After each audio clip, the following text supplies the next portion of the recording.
Indo British advanced pain clinic నొప్పి మాయం surgery దూరం. For appointments 9155515563.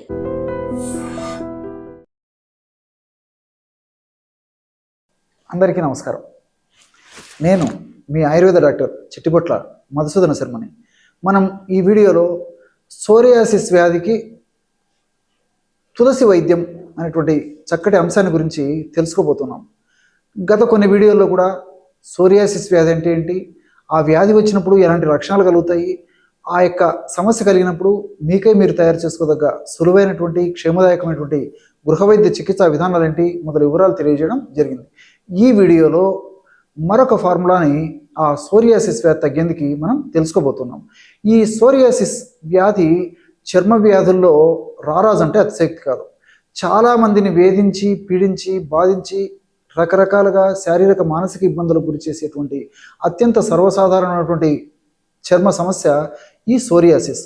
ఈ సోరియాసిస్ వ్యాధినే ఆయుర్వేద వైద్య విధానంలో మన మహర్షులు కీటివ కుష్టము, సిద్మ కుష్టము ఇలాంటి వివిధ రకాలైనటువంటి పేర్లతో ప్రస్తావించి చక్కటి చికిత్సా విధానాన్ని గురించి కూడా తెలియజేయడం జరిగింది.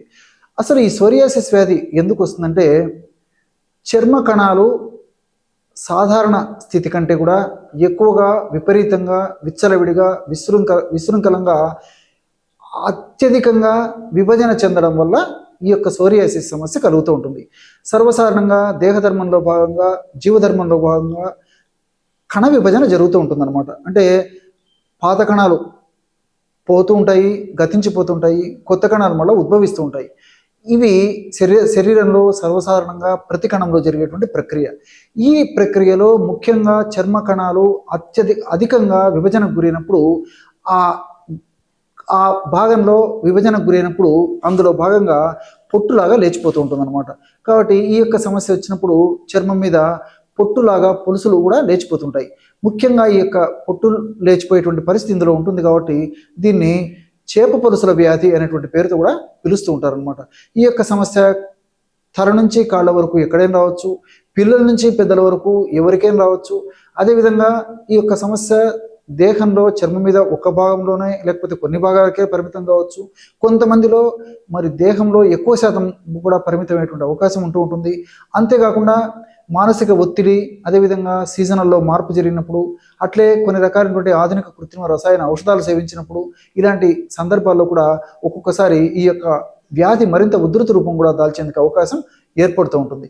ఈ యొక్క సమస్య మరీ ముదిరితే కొంతమందిలో కీళ్ళ నొప్పులు కూడా వచ్చేటువంటి అవకాశం ఉంటూ ఉంటుంది. దీన్నే సోరియాటిక్ ఆర్థరైటిస్ అనేటువంటి పేరుతో పిలుస్తూ ఉంటారు. మరి ఈ యొక్క సోరియాసిస్ వ్యాధి తగ్గేందుకు, అదేవిధంగా సోరియాటిక్ ఆర్థరైటిస్ రాకుండా ఉండేందుకు, ఒకవేళ వచ్చినా అది కూడా తగ్గేందుకు ఇప్పుడు మనం చెప్పుకోవేటువంటి ఔషధం చాలా సమర్థవంతంగా అద్భుతంగా పనిచేస్తుంది. ఆ ఔషధాన్ని ఎలా తయారు చేసుకోవాలంటే, తులసి ఆకు పొడి ఒక 50 గ్రాములు తీసుకోండి. తులసి ఆకులు తెచ్చుకొని నీడలో బాగా ఆరించేసేసి చూర్ణం తయారు చేసుకుని ఒక 50 గ్రాములు తులసాకు పొడి తీసుకోవాలన్నమాట. మరి ప్రామాణిక కంపెనీ వాళ్ళు తయారు చేసేటువంటి తులసాకుల చూర్ణం మనకు మార్కెట్లో విచారించి తెచ్చుకోగలిగితే అది వాడుకున్నా సరిపోతుంది. తులసాకుల చూర్ణము, ఎందుకంటే ఈ తులసాకులు మనం ఒక్కసారి చూర్ణంలా తయారు చేసిన తర్వాత ఎక్కువ రోజులు నిలువ ఉండేసరికి అందులో ఉన్నటువంటి ఔషధ గుణాలు తగ్గిపోయేటువంటి అవకాశం ఉంటూ ఉంటుంది. కాబట్టి తాజాగా తయారు చేసుకుని వాడుకోవడం వల్ల చాలా సమర్థవంతమైనటువంటి ఫలితాలు శీఘ్రంగా వెంటనే సత్వరమే కలిగేందుకు అవకాశం ఏర్పడుతుంది. తులసాకు చూర్ణం ఒక 50 గ్రాములు. అట్లే నల్ల జీలకర్రను తెచ్చుకొని శుభ్రం చేసేసి కాస్త వేయించేసేసి చూర్ణంలా తయారు చేసుకొని 25 గ్రాములు నల్ల జీలకర్ర చూర్ణం అందులో కలిపేసేయాలి. దానికి తోడు ఒక 5 గ్రాములు మిరియాల పొడి కూడా కలిపేసేయాలి.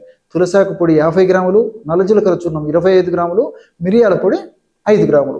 ఈ 3 పదార్థాలు బాగా కలిపేసి ఒక గాజు సీసాలో నిల్వ ఉంచుకొని రోజు ఉదయం ఆహారానికి ఒక 10 నిమిషాల ముందు, రాత్రి ఆహారానికి ఒక 10 నిమిషాల ముందు 50 మిల్లీలీటర్ల నీళ్ళల్లో ఈ యొక్క పౌడర్ 2 గ్రాముల వరకు ఈ యొక్క చూర్ణాన్ని కలిపేసి సేవించాలి. ఈ విధంగా ఉదయం పూట ఒక 2 గ్రాముల వరకు వాడుకోవచ్చు. అంటే 1 నుంచి 2 గ్రాములు, అంతకంటే ఎక్కువ అవసరం ఉండదన్నమాట. 1 నుంచి 2 గ్రాములు ఉదయము, 1 నుంచి 2 గ్రాములు రాత్రి. అవసరాన్ని బట్టి, వ్యాధి యొక్క తీవ్రతను బట్టి, వ్యాధి ఉధృతను బట్టి, వయస్సును బట్టి ఈ యొక్క డోసును నిర్ణయించుకుంటే సరిపోతుంది. ఈ విధంగా తయారు చేసుకున్నటువంటి ఔషధం అయిపోయిన తర్వాత మరలా మనం తాజాగా తయారు చేసుకుని వాడుకుంటూ ఉండాలి. దీర్ఘకాలం పాటు వాడినప్పటికీ ఎలాంటి ఇబ్బంది ఉండదు, అన్నీ మనకు సైడ్ బెనిఫిట్స్ ఉంటాయి, ఎలాంటి సైడ్ ఎఫెక్ట్స్ కూడా ఉండవు. ఈ యొక్క ఔషధాన్ని ఈ పద్ధతిలో వాడుకోవడం వల్ల చాలా సమర్థవంతమైనటువంటి ఫలితాలు కలుగుతాయి. చర్మకణ విభజన సర్వసాధారణమైనటువంటి నార్మల్ స్థితికి వచ్చేటువంటి పరిస్థితి ఏర్పడుతుంది. అదేవిధంగా ఈ యొక్క సోరియాసిస్ వల్ల కలిగేటువంటి మంట, దురద, పోటు, సలుపు, అదేవిధంగా చర్మం పొట్లుగా ఊడడము, ఇలాంటివన్నీ కూడా తగ్గిపోయేటువంటి పరిస్థితి ఏర్పడుతుంది. ఈ యొక్క ఔషధాన్ని దీర్ఘకాలం పాటు వాడుకోవడం వల్ల ఈ యొక్క ఔషధంలోని రసాయన తత్వాలు, రసాయన గుణాలు, ఔషధాలు కూడా సదా మన దేహంలో ఉంటూ సదా మనల్ని రక్షిస్తూ తరచుగా ఈ యొక్క సమస్య పునరావృతం కాకుండా ఉండేందుకు కూడా ఇందులో ఉన్నటువంటి ఔషధాలు చాలా చక్కగా ఉపయోగపడతాయి. అవసరమైతే కొన్నాళ్ల పాటు పైపూత మందు కూడా వాడుకోవచ్చు. ఎలాంటి ఔషధం వాడుకోవాలంటే ఈ పైపూత మందు ఆయుర్వేద ఔషధ విక్రయశాలలో, పచారీ కొట్టులో దొరుకుతుంది. ఆ యొక్క పైపూత మందుగా వాడదగ్గ ఔషధం పేరు పిండ తైలం. ఎక్కువ మంది సిఫారసు చేసేటువంటి తైలం ఈ యొక్క తైలం. ఎక్కువ మంది ఆయుర్వేద వైద్యులు సిఫారసు చేసేటువంటి తైలం ఈ యొక్క పిండ తైలం. ఈ యొక్క పిండ తైలం తెచ్చుకొని రోజు ఒక్కసారి అవసరాన్ని బట్టి మరి ఆ యొక్క భాగాల్లో, చర్మవ్యాధి ఉన్నటువంటి భాగాల్లో అప్లై చేసి 1 గంట ఆగిన తర్వాత తుడుచుకోవడం కానీ, లేకపోతే గోరువెచ్చని నీళ్ళతో స్నానం చేసినా సరిపోతుంది. ఈ విధంగా అవసరాన్ని బట్టి కొన్నాళ్ల పాటు ఈ యొక్క పిండి తైలాన్ని కూడా వాడుకోవచ్చు. చూశారు కదా, ఎటువంటి సులువైనటువంటి ఔషధాన్ని ఈ సోరియాసిస్ వ్యాధి తగ్గేందుకు మీరు ఈ వీడియోలో తెలుసుకున్నారో. మరొక వీడియోలో మరొక అంశంతో మళ్ళీ కలుద్దాం. అంతవరకు నమస్కారం. మీ చిట్టిపొట్ల.